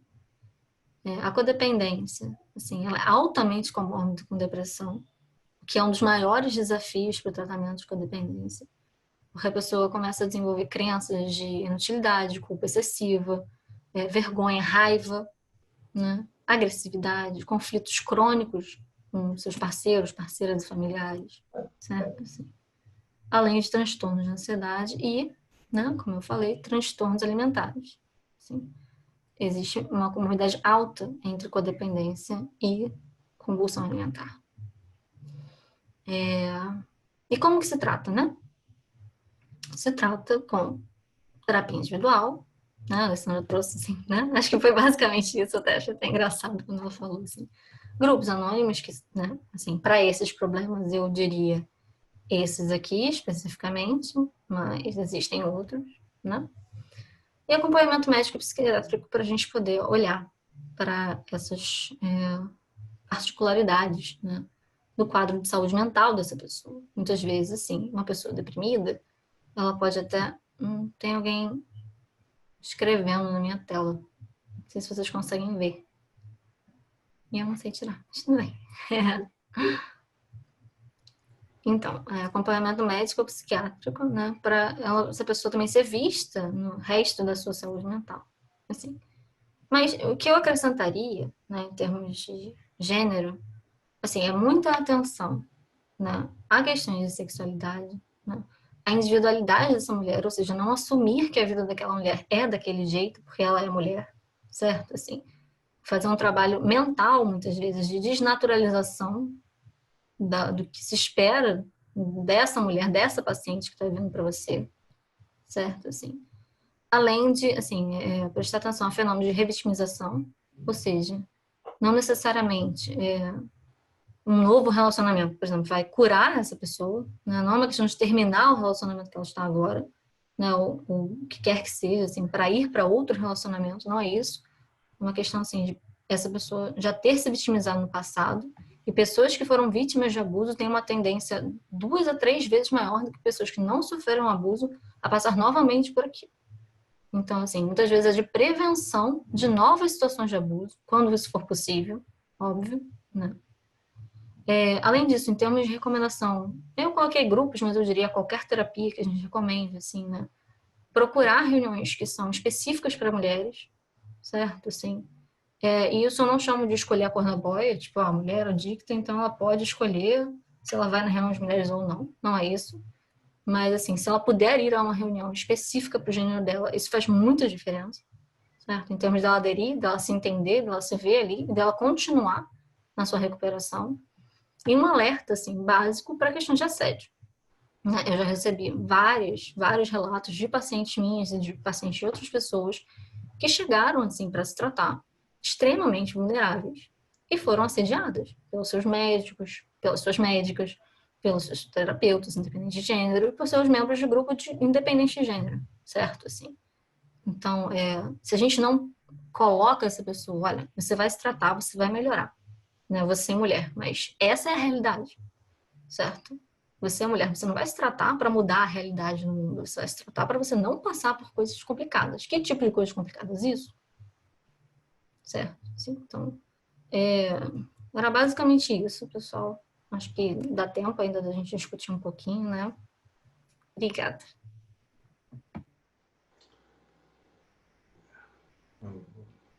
Obrigado, Luísa. Parabéns aí. Brilhante apresentação. Muito esclarecedora, né? Oportuna, né? Assim, bem interessante assim, que vocês dois trouxeram assim, questões assim, bastante específicas, né, do gênero feminino, né? E justamente como abordar de forma específica, né, numa sociedade desigual, né? Então, assim, fiquei muito feliz aí com a apresentação de vocês, foi muito enriquecedora. E agora a gente vai abrir para as perguntas. Deixa eu ver aqui no chat. A gente poderia fazer o seguinte, tá, gente? A gente poderia... Deixa eu minimizar aqui a minha tela. Isso. Quem quiser falar, né, falar, né, levanta a mão aqui, tem o recurso de levantar a mão aqui então abre o microfone e fala. Ou então a gente pode ver aqui pelas perguntas pelo chat, né? Deixa eu ver aqui. Já tinha algumas perguntas, né? Eu vou selecionando aqui. Enquanto eu vou selecionando, já vou lendo algumas aqui. Luísa, na pergunta da Valéria, você pode falar um pouco sobre sobre acumulação? Acumulação. Isso. Imagino que seja no sentido de a pessoa ter muitos objetos, né? Assim, perder o controle dos objetos que ela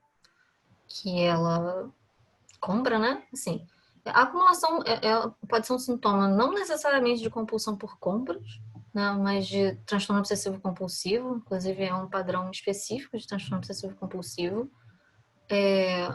Então, assim, inclusive, assim, aquele famoso acumuladores, inclusive, muitas vezes não gastam dinheiro. Né? São pessoas que acumulam do lixo, de coisas que elas encontram na rua, de doações. Então, é um pouco diferente. Assim, naturalmente, pessoas que têm compulsão por compras podem acabar acumulando itens, né? Podem acabar, assim, adquirindo um padrão de ter coisas em excesso, é verdade. Mas esse não é um critério muito bom, certo? Porque a gente está falando mais de uma questão, assim, mental, né? Da pessoa não conseguir parar de pensar. Então, por exemplo, talvez uma pessoa que fique pensando, assim, em comprar apenas uma única coisa e fique, assim, naquele comportamento fixo, talvez isso, né, já possa ser visto. Não necessariamente significa que ela comprou 1000 daquela coisa, certo? Não sei se eu respondi. Obrigado. Tem uma pergunta aqui, acho que as duas podem responder, tanto a professora Alessandra como a Luísa, né? Se puder falar um pouco mais do porquê as mulheres recebem agressão verbal e emocional e não conseguem sair desses relacionamentos, mesmo sendo independentes financeiramente. Pode falar, Alessandra. Acho que, assim, isso é bem comum, né, quando a sua parceria é um abusador, né? Isso a gente vê muito também na nossa prática clínica, o quanto as mulheres não conseguem sair desse ciclo de violência, né? E acabam perpetuando crenças que a Luísa já falou, que ou esquemas, como queiram, né? De desvalia, de achar que eu mereço. Muitas dessas mulheres falam o seguinte: ele me xingou, mas ele tinha razão. Sabe por quê? Porque eu não deixei a comida bem quente como ele queria. Né? Na verdade, elas começam a atribuir assim, a responsabilidade, né, total desse fracasso do relacionamento a elas mesmas. Então, penso que a questão financeira aí, que foi a Silvia Jerusa que perguntou, né? A Silvia foi minha colega da sexualidade lá com a Carmita, né, Silvia? Um beijo. Uma das questões que mantém muitas mulheres em relacionamentos abusivos e violentos podem ser também a questão financeira. A principal, a Luísa falou, é emocional, tá certo? Mas a segunda que prende muitas mulheres se eu sair desse relacionamento sem ter grana, como que eu vou viver? né? Está falando completamente ao contrário. Uma mulher que tem dinheiro para bancar, sair desse relacionamento, só que ela fica por crenças desenvolvidas de que ela é merecedora, né? E o abusador, ele também faz todo um jogo, né, que envolve essa mulher, assim, de que ela, né, ele mantém ela na raia dele, vamos dizer, né? Muitos narcisistas, né? Outros abusadores aí até com um transtorno de personalidade antissocial. Mas eu acho que é uma teia de violência, um ciclo de violência que é difícil sair e quebrar, né? E quando eu trabalhei com violência doméstica, muitos anos, eu cheguei lá achando que eu ia separar todas as mulheres. Eu cheguei, vamos separar, vamos... E aquelas colegas que estavam lá há mais tempo diziam, Alessandra, nosso objetivo aqui não é separar, entendeu? Nosso objetivo aqui é que o ciclo de abuso acabe. Se ela vai escolher ficar com esse homem ou não, é questão dela, é problema dela, né? O que nós temos que alertá-la, que não pode ser permitido aqui, é essa forma de abuso. Muito embora essas questões estão muito sobrepostas, né, Luísa? Assim, eu entender que aquele cara, como que eu posso amar esse cara violento, né?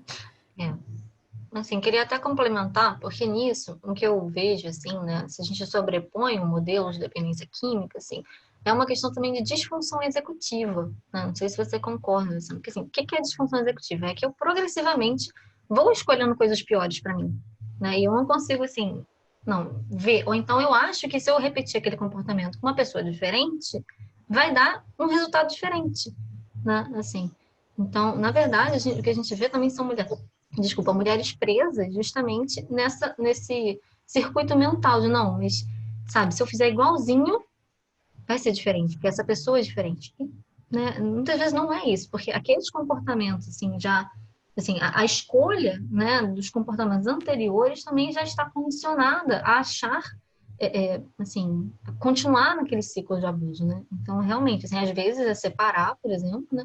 E às vezes, assim, conseguir interromper, principalmente, né? Aquilo já vai ser uma grande vitória. Muito bom, muito bom. Tem uma pergunta aqui da Vanessa, né? Gostaria de saber se há estatísticas de suicídio correlacionadas com a codependência afetiva e sexual.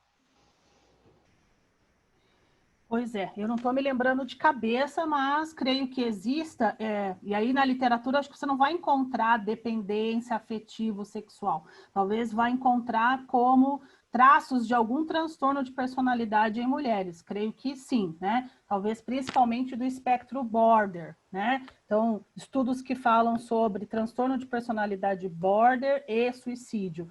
E que pode estar aí esse componente que você está falando da estatística, né? Isso aí. Tem uma outra pergunta aqui. Dava para falar sobre compulsão sexual? Compulsão sexual na mulher? Na verdade, isso é uma... A pergunta é sobre compulsão sexual. Compulsão sexual. Uhum. Essa é uma das questões bastante polêmica ainda no campo científico, vamos dizer assim, porque os pesquisadores acreditam que não existe a dependência de sexo, outros acreditam que sim, exista, como uma entidade, um fenômeno separado, né? Outros advogam que não, que a gente está falando de uma questão que é presente em outros quadros psiquiátricos, como na mania, como na dependência química, por exemplo. Mas, quer queira, quer não, essas pessoas chegam e batem na nossa porta, no nosso consultório. Dependência sexual em mulher é bem menos prevalente e eu ainda não atendi nenhuma mulher com dependência de sexo. Mas homens com dependência de sexo, principalmente adictos, né? Essa é uma questão que aparece muito frequentemente no nosso consultório. E, basicamente, né, a gente vai poder entender essa questão, de novo, fazendo a transposição, gostei dessa analogia aí da Luísa, a transposição da adicção, para também entender a dependência de sexo. É como se a relação disfuncional que ele estabelece com o sexo e com as relações afetivos sexuais que é disfuncional. Ele usa isso como droga, né? Então, entra num ciclo, né? E como que eu faço esse diagnóstico muitas vezes? Dentro de um ciclo chamado ciclo de carnes, em que ele desenvolve toda uma ritualização, um processo de captura, busca, vamos dizer, daquela outra pessoa, e que ele acaba, né, tendo relação sexual sem saber nome, sem saber quem é, sem saber, né? E, no fundo, depois ele acaba se sentindo bastante culpado, né? Ou seja, então, um dos prejuízos é culpa, nesse sentido. Então, não sei se eu expliquei. A gente vai procurar isso no DSM, não tem, a CID-11, a DSM de nenhuma forma colocou a dependência de sexo como uma categoria, nem lá nas futuras pesquisas, eles ignoraram, eles acham que a gente não tem ainda evidência para falar que isso é uma entidade separada, né? Achamos que tem 5 a 6% da população norte-americana tem dependência de sexo, compulsão. Então, acho que vale a pena investigar outros quadros, né, de compulsão, principalmente mania, né, e dentro da própria dependência química e até nas famosas parafilias aí, que esses quadros podem estar sobrepostos. E... perdão, desculpa. Fala. Não. É porque, assim, o que eu vejo, assim, em termos de mulheres, na verdade, não necessariamente dependência sexoafetiva no sentido da compulsão sexual, concordo com você, mas da obsessão, né? Ou seja, o controle de como vai ser a relação, onde vai ser, como que ela vai estar, se ela vai conseguir dar prazer, se ela vai conseguir ter prazer. Então, assim, eu vejo, assim, esse padrão, assim, mais no sentido do controle, né, do sexo, assim, o sexo como moeda de troca, o sexo como, assim, uma questão de jogo emocional, no relacionamento, assim, e isso eu já observo mais. Uhum. Tem uma questão interessante, né, que assim, embora esses diagnósticos, né, de dependência sexoafetiva e codependência não figurem dentro das classificações nosológicas psiquiátricas oficiais, né, são fenômenos que a gente se depara o tempo todo na clínica, né, principalmente no campo da dependência química, assim, por conta das pessoas que se relacionam com os dependentes químicos, do tipo de relacionamento de dependentes químicos e quando os dependentes químicos eles param de usar, né? E aí, assim, todo o processo compulsivo obsessivo ele migra para essa área, né? Então, isso, na verdade, é uma realidade clínica das pessoas que trabalham com isso. Então, assim, a gente acaba usando off-label, se a gente pode falar assim, isso em termos diagnósticos, esse tipo de terminologia. E, curiosamente, também, assim, assim, a gente tem visto assim, que, historicamente, os grupos anônimos precedem a psiquiatria, às vezes, na identificação de determinados tipos de problemas, né? Então, assim, o Alcoólicos Anônimos surgiu antes, né, de a gente ter esse conjunto de critérios diagnósticos para o alcoolismo, né? Narcóticos Anônimos também, e aí foi surgindo depois o Codependentes Anônimos, hoje nós temos o Dependentes dos Amores e Sexo Anônimos, o Dependente de Romance Anônimos, né?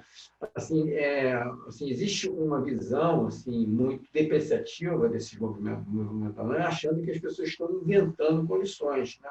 Quando, na verdade, assim, eu não acredito que milhares de pessoas se reuniram, né, regularmente para tratar dos seus problemas emocionais que estão ali inventando doenças, né? De fato, eles estão lidando com problemas reais da vida deles e tentando buscar, entre eles, uma solução em comum, né?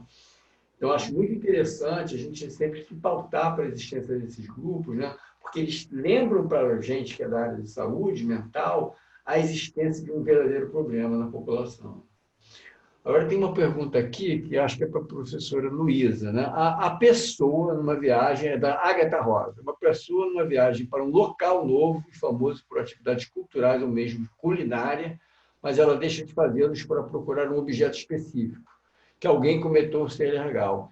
E a mesma pessoa busca incessantemente, não para ela, entre aspas, e deixa de ir à principal atração turística que está na frente do hotel. Isso configura uma compulsão por compras ou talvez um mau hábito para ela ser mimada. Sim. Sendo bem sincera, assim, não dá para diagnosticar uma pessoa sem fazer entrevista, né? Assim, não tem como saber. Essa pessoa pode ter ficado obsessiva, ela pode não se interessar pelas atividades culturais do local, certo? Assim, ela pode ter ido por codependência para lá e aí encontrou uma coisa para compensar esse agrado que ela fez da família dela, assim, existem mil explicações, certo? Assim, eu acho que, né, na psiquiatria, na psicologia, a gente não se baseia num fato isolado, certo? Assim, a gente se baseia num padrão de comportamento, num padrão emocional. Então, assim, e principalmente no sofrimento da pessoa em relação a esse padrão, né? Assim, ela mesma sofrer, muitas vezes, em alguma medida, em relação a esse descontrole ou a essa obsessão. Assim, então, eu não diria nem que sim, nem que não. Assim, não sei o que você acha, Alessandra, se você... Concordo plenamente. Eu já fiquei pensando, será que ela não foi dar um perdido ali para não ficar com esse grupo chato? Ela falou, que chato que está esse grupo. Muitas coisas, muitas hipóteses, né? Muitas hipóteses, verdade. A gente precisa investigar mais esse caso. Bem, aqui, Ana Cesário, uma pessoa abusada na infância pode se tornar um abusador na fase adulta? Também gostaria de saber. Sim, eu publiquei um estudo recentemente falando a respeito disso, né, de quanto abuso sexual na infância é preditor de dependência química, né, e também de ter maiores chances de sim se tornar um abusador. Então, por isso, né, que é importantíssimo que a gente possa fazer prevenção nas escolas, principalmente de educação sexual nas escolas, para a gente falar de gênero, né? Gênero não é o fim do mundo, não é, Luísa? Gênero, nós não queremos catequizar todo mundo para ser gay, para ser lésbica, para ser trans, não é esse o objetivo, né? Mas, infelizmente, né, as nossas autoridades vêm entendendo isso, e uma das questões que está ligado aí é para essas crianças pararem de sofrer abuso, porque o número de pessoas que são abusadas hoje na infância e que vão ter problemas dos mais diversos. Nosso público aqui feminino, que a gente está falando, na nossa clínica a gente vê isso como feijão com arroz, não é, Luísa? Ou seja, assim, o quanto isso impacta, né, no estado emocional, psiquiátrico e no consumo de drogas. Então, a resposta é sim. Muito obrigado. Tem uma outra pergunta também, que é deixa eu achar ela aqui, mas eu guardei ela de cabeça, para saber, deixa eu ver aqui, é uma pessoa que tem um nome engraçado, desculpa, assim, mas não é um nome, é uma marca de alguma coisa, LGK9, pergunta de LGK9, a respeito, deve ser o aparelho que ele está utilizando. Ou ela.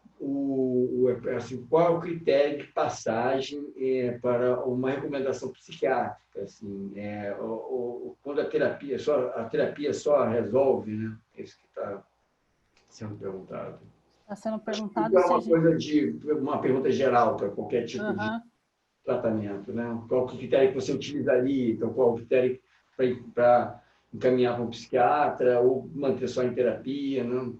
Se existe uma forma de responder isso De uma forma genérica. geral. Acho que eu gostaria de responder que é sempre bom fazer uma avaliação psiquiátrica ou ter um parecer, tá certo? Mas a gente sabe que não existe psiquiatras, não é acessível muitas vezes nos muitos lugares que nós moramos nesse Brasil, né? Então, acho que uma das questões aí é prejuízo, sofrimento, né? Quando a gravidade das questões começam a se tornar não somente da esfera psi, né? Ou seja, é genérico falar isso, mas acho que eu me pautaria nessas questões aí, né? Muito embora, né, a gente pode pensar na dependência química, eu posso estar numa tremenda lua de mel com o meu uso de álcool e não ver isso como um prejuízo, e não ver isso como um sofrimento. Tá tudo bem, né? Eu estou num período pré-contemplativo, então para que eu vou a um psiquiatra, né? Então, nem sempre só o sofrimento e o prejuízo abarca. Então, para mim, eu acho que poderia ser sempre, tá? Faz um parecer, trabalha junto. Acho que psicólogos e psiquiatras têm uma dobradinha muito interessante e importante aí, porque um ajuda o outro muitíssimo, né? Nessa troca. E eu acho que, na minha experiência clínica, é uma parceria muito, muito, muito importante. Professor Luiz, eu gostaria de falar sobre a parceria com o psiquiatra. Assim, como eu falei, assim, meu critério é muitas vezes diagnosticar, né, uma comorbidade no meu paciente, certo? Assim, até porque a gente não tem, vocês não vão encontrar, né, na farmácia, assim, isso aqui trata dependência emocional, isso aqui trata dependência química, né? Não funciona assim, né? Até porque a gente não trata isso, a gente trata os mecanismos, né, as cognições, né, assim, toda a parte neurológica dessas morbidades. Então, assim, quando eu percebo, assim, que essa pessoa está num processo depressivo, num processo ansioso, ela está desenvolvendo um transtorno de pânico, sabe? Ela está com um humor extremamente instável, né, tipo ciclotímico, eu acho que é essencial ela até validar tudo isso com um psiquiatra, certo? Ok, gente, eu acho que as perguntas aqui, pelo menos que eu pude identificar, encerraram, né? Não sei se gostariam de falar mais alguma coisa. Teve uma pergunta ali que foi a respeito do neurônio espelho, né? Não teve lá para cima? Eu consegui. Pode Eu, falar, se- pode eu, responder. eu sei, ela queria que falasse um pouquinho mais sobre isso. Eu sei muito pouco sobre isso, e o que eu sei de neurônio espelho, né, é que isso ainda é uma teoria, se eu não me engano, foram os italianos que primeiramente cunharam essa possibilidade, né, de que nós teríamos neurônios na nossa região, talvez, região cortical, principalmente, né? E que esses neurônios se identificariam, ou seja, você faria um espelhamento com o outro, né? Para sentimentos e emoções e até gestos da outra pessoa. Então, por exemplo, quando a gente boceja, né? Alguém boceja na nossa frente, às vezes a gente tem a vontade de bocejar, né? Quando alguém sente dor, ou você vê uma pessoa, por exemplo, com uma ferida e sente aquela dor também, né? Isso seria a teoria do neurônio espelho e que estaria aí, talvez, a raiz da empatia, né? Da identificação com o outro. E alguns argumentam que, inclusive, a empatia seria algo biológico, inato, né? Eu gosto de acreditar que a empatia é algo que a gente pode desenvolver, né? Que aqueles que nascem desprovidos delas podem até adquirir ao longo do tempo. Então, isso faz todo sentido, né? Se a gente pensar do referencial teórico para o grupo de mulheres, né? Eu tá ali, eu vou falar, cara, eu já passei por isso, eu vivi um relacionamento abusivo. Ufa, eu não sou a única, né? Eu não sou a única que gostava desse babaca que me batia, né? Então, eu vou poder falar e partilhar isso com outras mulheres muito mais facilmente por ter vivido isso. Acho que é por aí a questão do neurônio espelho, mas a gente precisa ainda, obviamente, de pesquisa para dizer se ele existe, se ele não existe, quem são, onde são, que região cerebral estaria, né? É o que eu Sim, sei deles. sem dúvida nenhuma. Obrigado, Alessandra. Ainda está muito a nível da teoria, mas é uma teoria bem interessante, né?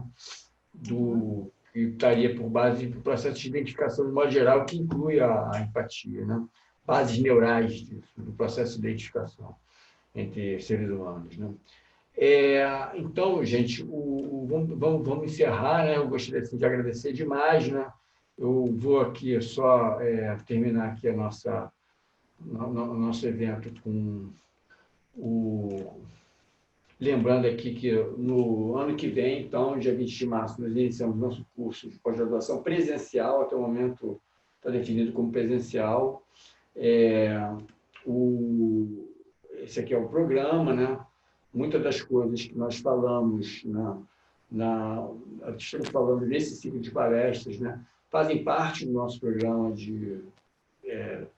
do curso de especialização, né? Como as compulsões não químicas, foi dito agora. E o nosso corpo docente aqui é bastante significativo, são as pessoas, né? São pessoas assim, né? Extremamente qualificadas, né? Respeitadas na área de dependência química, neurociência, psicologia e psiquiatria, né? Então, assim, já está aí no chat o o link aí do curso, para quem quiser maiores informações, né? E eu gostaria de lembrar vocês todos assim, que assim, ainda no sábado que vem, nós temos ainda mais 2 palestras, né? Mais da área de psicanálise e psicoterapia psicodinâmica, né? Que vai encerrar o nosso ciclo de palestras. Tá? Sábado que vem ainda, às 10 horas da manhã e às 2 horas da tarde. E eu gostaria assim, de agradecer imensamente aí a Alessandra e a Luísa, foi assim, maravilhoso. Eu acho muito importante esse tema. Eu acho que nunca é demais, né, falar sobre mulher, nunca é demais falar sobre as minorias sexuais, né? Aqui no Brasil, principalmente. Né? Então, por isso que a gente faz questão no nosso curso, no nosso serviço, dar um destaque especial para essas pessoas que merecem esse destaque especial. E nada melhor do que né, vocês, que são mulheres, falar sobre as mulheres. Então é isso, gente. É bom, né? De vez em quando. Quando vocês puderem falar. Ironicamente.